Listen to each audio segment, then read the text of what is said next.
हां, जालटे कळतंय का जम्प इन्स्ट्रक्शन्स? कळतंय सर. कळतायत ना? So we are considering one example based upon that.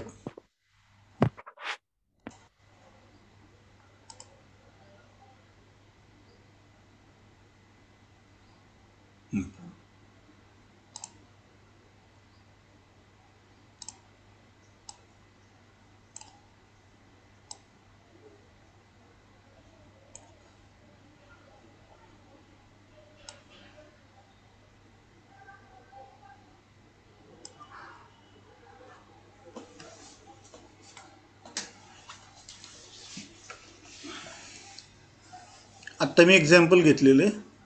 कुठलं की मला डेटा जो आहे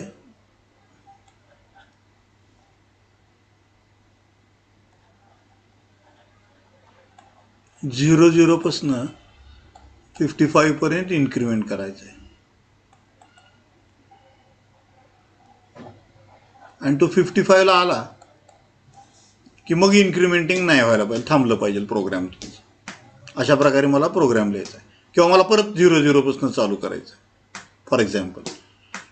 ठीक आहे. तर मला डेटा घ्यावा लागेल. Data equal to 0. ठीक आहे.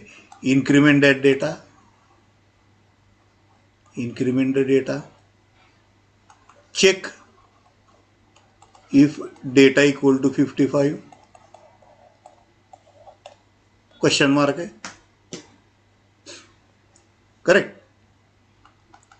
if data is not equal to 55, then repeat or go to increment, go to data increment.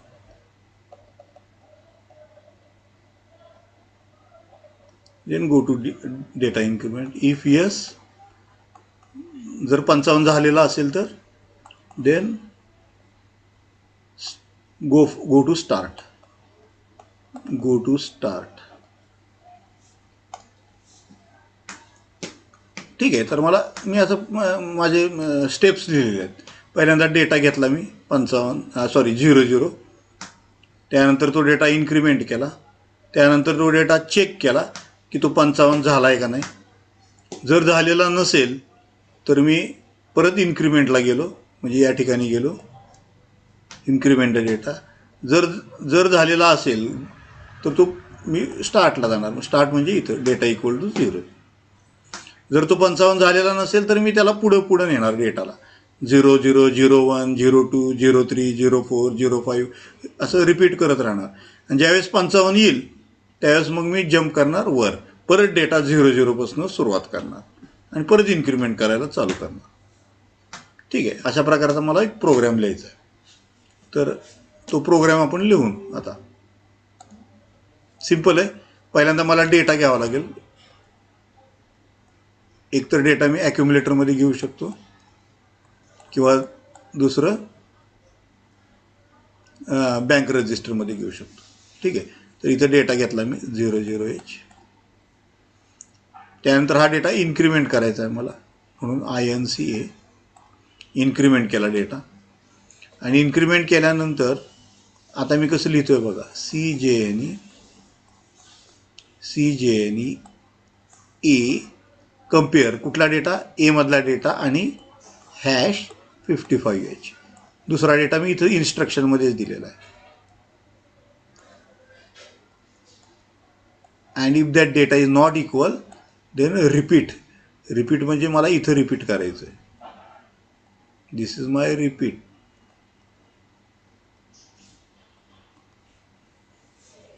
मला परत इन्क्रीमेंट करायचा आहे डेटा.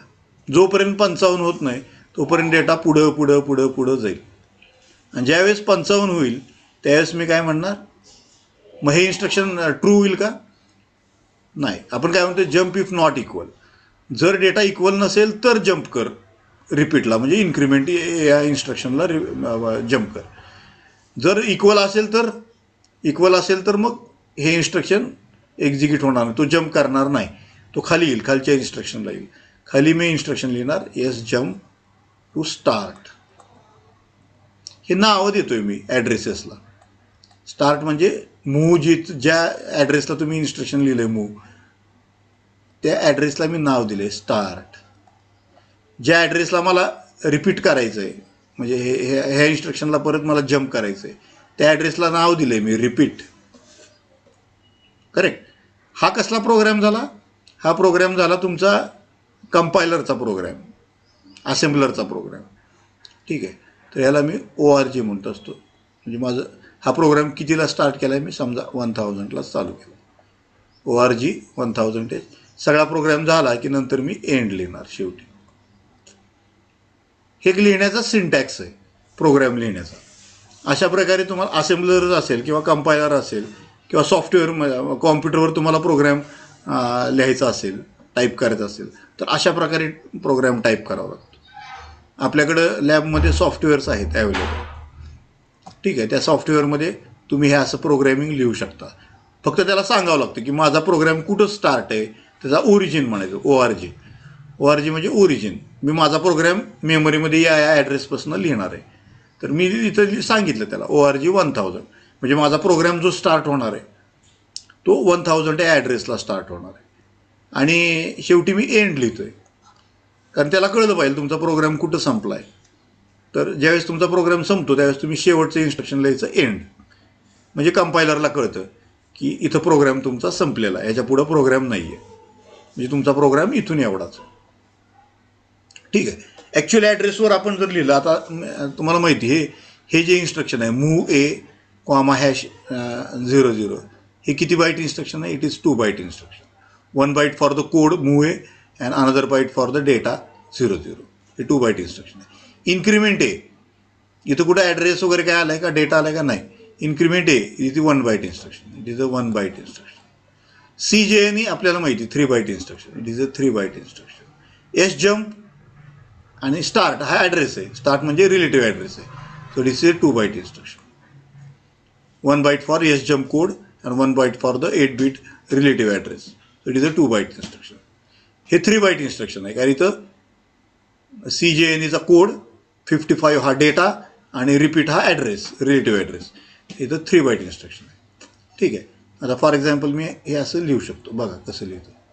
हा माझा 1000 ॲड्रेस आहे. करेक्ट. ह्या ॲड्रेसला माझा काय येणार आहे? कोड येणार आहे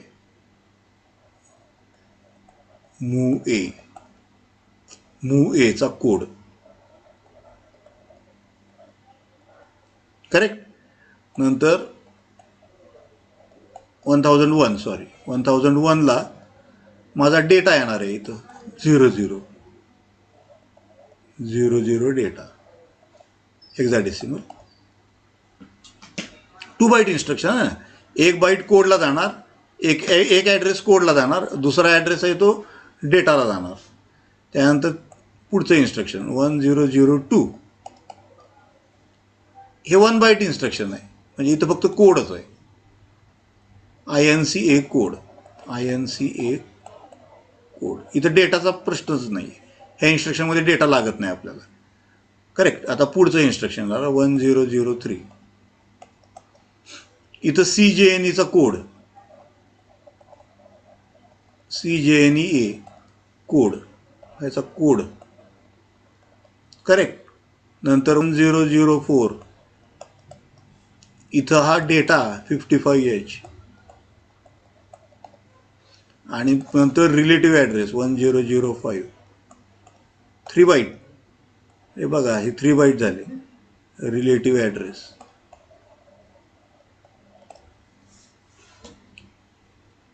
ठीक आहे. This is 2 byte, this is 2 byte, this is 3 byte, this is 1 byte. एकच बाईट लागते ॲड्रेसची. त्यानंतर SJump इन्स्ट्रक्शन 1006 इकडे लिहितो मी 1006. इथं कोड SJumpचा कोड आणि 1007ला relative address.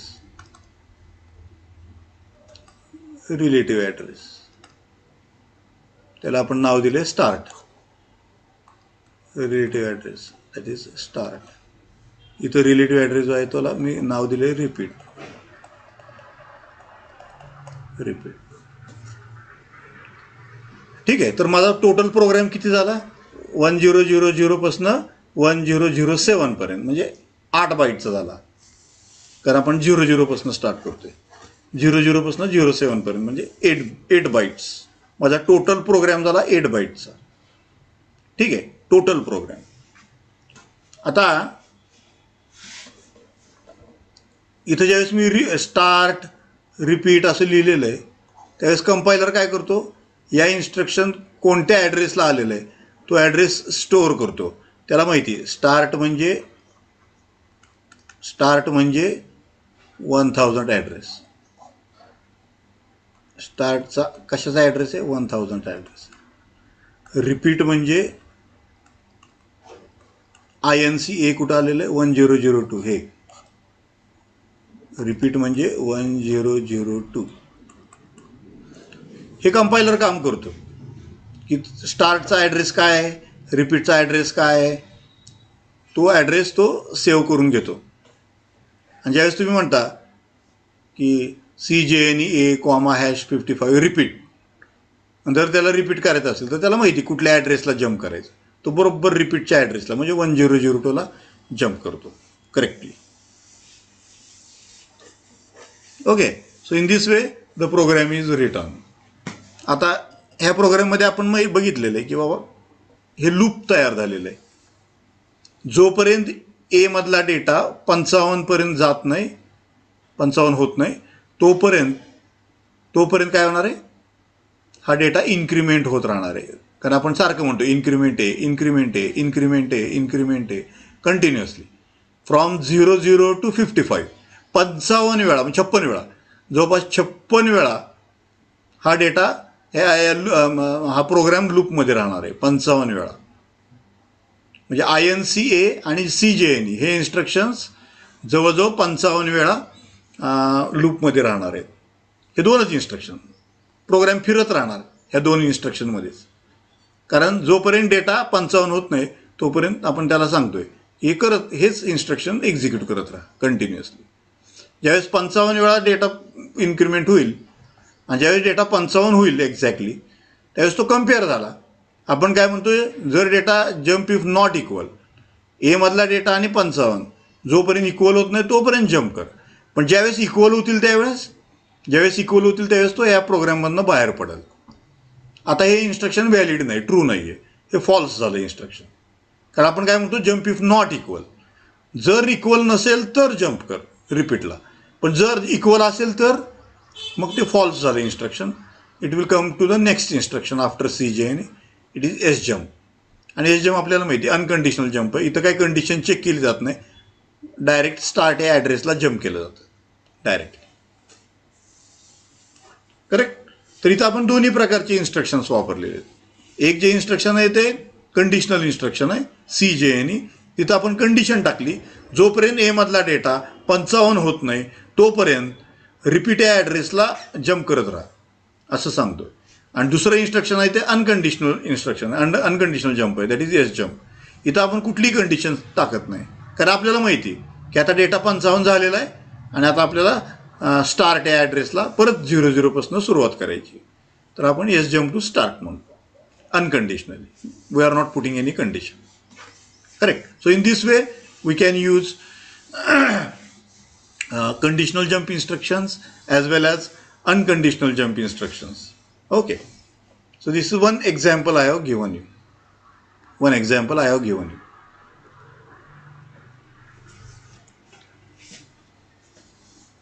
Correct. Similarly, I can give one more example I can give. There is a data in accumulator.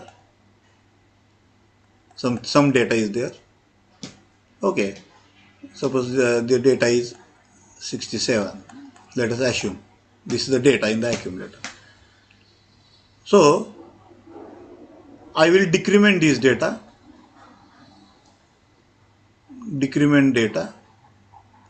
until it becomes 0.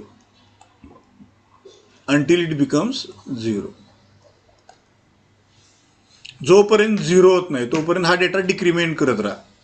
आपल्याला माहिती एकदा डिक्रीमेंट म्हटलं की हा डेटा एकनं खाली येतो, 67चं 66 होईल. परत डिक्रीमेंट म्हटलं की 66चं 65 होणार, परत डिक्रीमेंट म्हटलं की 65चं 64 होणार. असं करत जोपर्यंत हा डेटा 0 येत नाही तोपर्यंत आपण त्याला डिक्रीमेंट करत राहायचं. ज्यावेळेस तो 0 होईल तिथं आपला प्रोग्राम संपला. आपण परत 67 त्याच्यामध्ये लोड करायचं आणि परत रिपीट करायचा तोच प्रोग्राम. ठीक आहे. तर आता आपल्याला स्टेप्स माहिती आहे. एक तर काय, load 67H in accumulator. Correct. This is the first step. Second step, decrement accumulator data. Third, check if data equal to 0.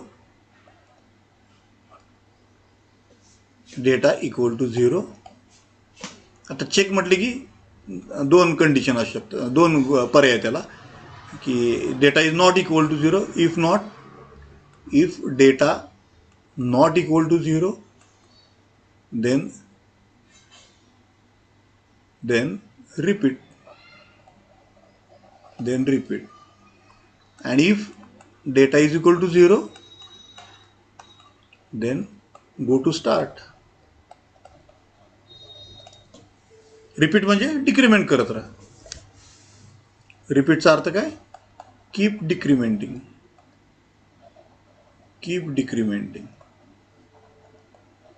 जोपर्यंत 0 होत नाही तोपर्यंत डिक्रीमेंट करत राहायचं आहे आपल्याला कंटिन्युअसली. ज्यावेळेस 0 होईल त्यावेळेस परत स्टार्टला जायचं, म्हणजे परत 67 लोड करायचं. आपल्याला माहिती this is the start, this is the repeat.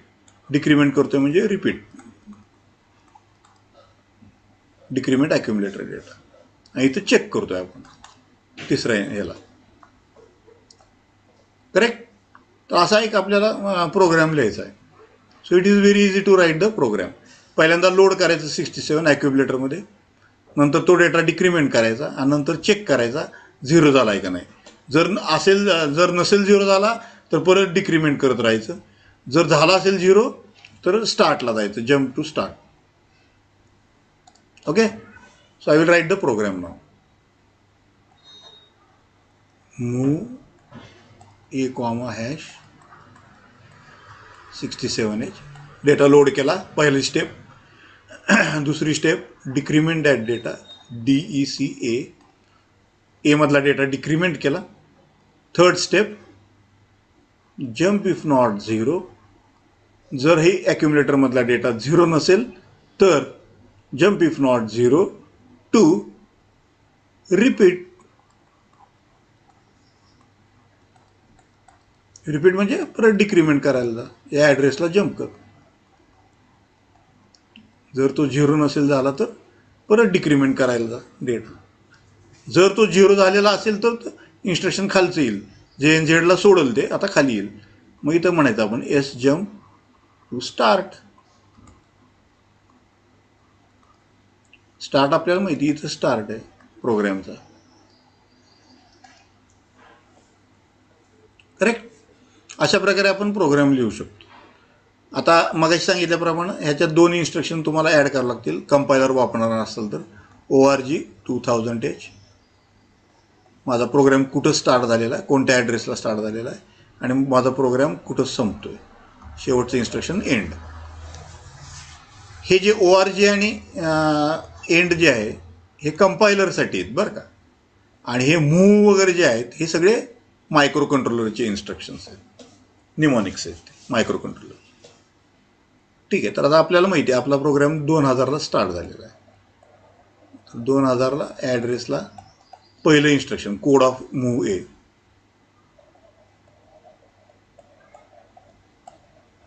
Code of move A. आपल्याला माहिती हे किती बाईट इन्स्ट्रक्शन आहे, 2 बाईट इन्स्ट्रक्शन आहे. First byte for code, second byte for the data 67. Decrement हे 1 बाईट इन्स्ट्रक्शन आहे. इथं डेटा नाही आहे, काही नाही, फक्त एका कोडसाठी. डिक्रीमेंट याचा कोड, त्यासाठी एक ॲड्रेस तुम्हाला लागणार.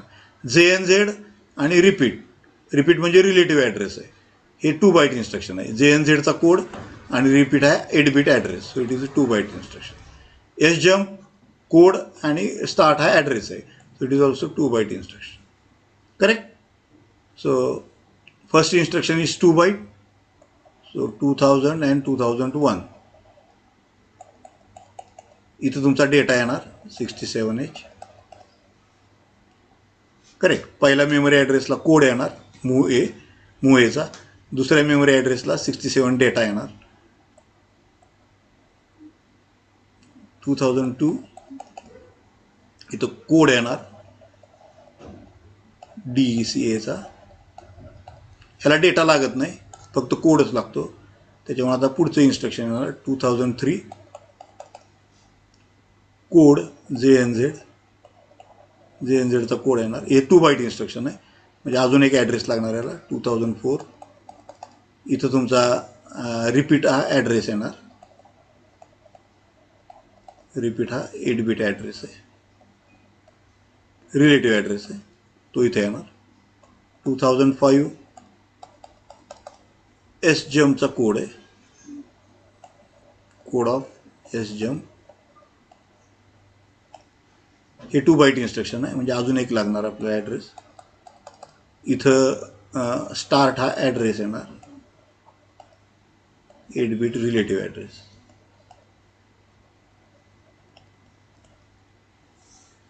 करेक्ट.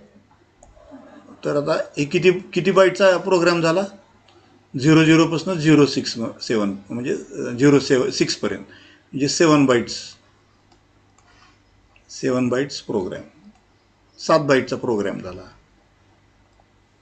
आपण लिहिलेला प्रोग्राम किती बाईटचा असणार आहे? 7 बाईट्स असणार आहे. करेक्ट. हे पहिलं इन्स्ट्रक्शन मूव ए #67. हे दुसरं इन्स्ट्रक्शन. हे तिसरं इन्स्ट्रक्शन JNZ रिपीट. आणि चौथं इन्स्ट्रक्शन SJump स्टार्ट. ठीक आहे. जिथं जिथं ब्रॅकेट केलेले आहेत मी ते सगळे 2 बाईट इन्स्ट्रक्शन आहेत, आणि जिथं ब्रॅकेट नाही आहे दॅट इज 1 बाईट इन्स्ट्रक्शन.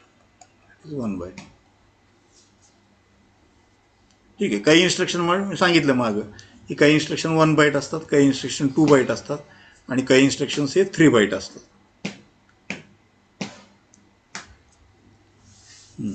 झालं ते कळतंय का प्रोग्रॅमिंग? दिवे. हो सर. ठीक आहे. म्हणजे आपल्याला आता प्रोग्रॅमिंग करता यायला लागलं हळूहळू, थोडं. ठीक आहे. आता आपण वेगवेगळे प्रोग्राम्स पुढच्या वेळेस अजून 1-2 प्रोग्राम घेऊ ह्याच्यातले. So that will complete our syllabus for micro controller. Micro कंट्रोलरचा सिलेबस आपला संपल सगळा. ठीक आहे. अजून एका पिरियडमध्ये. I will stop here.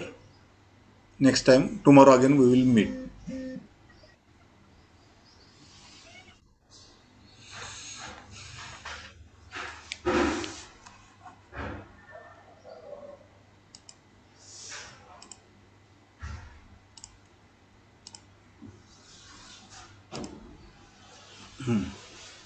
आपण थांबू शकतो आता.